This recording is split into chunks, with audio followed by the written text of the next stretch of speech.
നമസ്കാരം. സുഹൃത്തുക്കൾക്കും ബന്ധുക്കൾക്കുമായി വിവാഹ വാർഷിക പാർട്ടി നടത്തിയതിനു ശേഷം അർദ്ധരാത്രിയോടെ ദമ്പതികൾ ജീവനൊടുക്കി.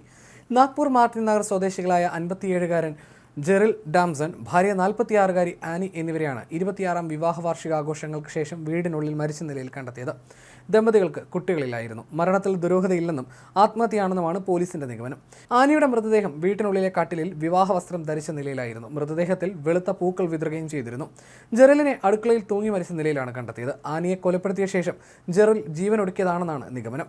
വിവാഹ വാർഷികത്തിന് അണിഞ്ഞ വസ്ത്രം പോലും മാറാതെ ഡ്രോയിങ് റൂമിലെ കട്ടിലാണ് ആനിയുടെ മൃതദേഹം കണ്ടെത്തിയത്. ആനിന്റെ മൃതദേഹം പൂക്കളാൽ മൂടപ്പെട്ടിരുന്നു. അതേസമയം ജെറിലിനെ അടുക്കളയിൽ തൂങ്ങി മരിച്ച നിലയിൽ കണ്ടെത്തിയെന്ന് ടൈംസ് ഓഫ് ഇന്ത്യയാണ് റിപ്പോർട്ട് ചെയ്തത്. അതേസമയം വാർഷികാഘോഷത്തിന്റെ ഫോട്ടോകളോടൊപ്പം ഒരു ആത്മഹത്യക്കുറിപ്പ് തോന്നിക്കുന്ന കുറിപ്പ് ഉൾപ്പെടെയാണ് ദമ്പതികൾ സമൂഹ മാധ്യമത്തിൽ പോസ്റ്റ് ചെയ്തത്. ദമ്പതികൾ ആത്മഹത്യ ചെയ്യാനുള്ള മരണകാരണം വ്യക്തമല്ല. ആദ്യം ആൻ തൂങ്ങി മരിച്ച ശേഷം ഭർത്താവ് മൃതദേഹം കെട്ടഴിച്ച് കട്ടിലിൽ കിടത്തുകയായിരുന്നുവെന്നും പൂക്കൾ ചുറ്റും വെച്ച് അടുത്തതായി തൻ്റെ ഊഴം തെരഞ്ഞെടുക്കുകയായിരുന്നുവെന്നാണ് പോലീസിന്റെ പ്രാഥമിക അന്വേഷണ റിപ്പോർട്ടിൽ പറയുന്നത്.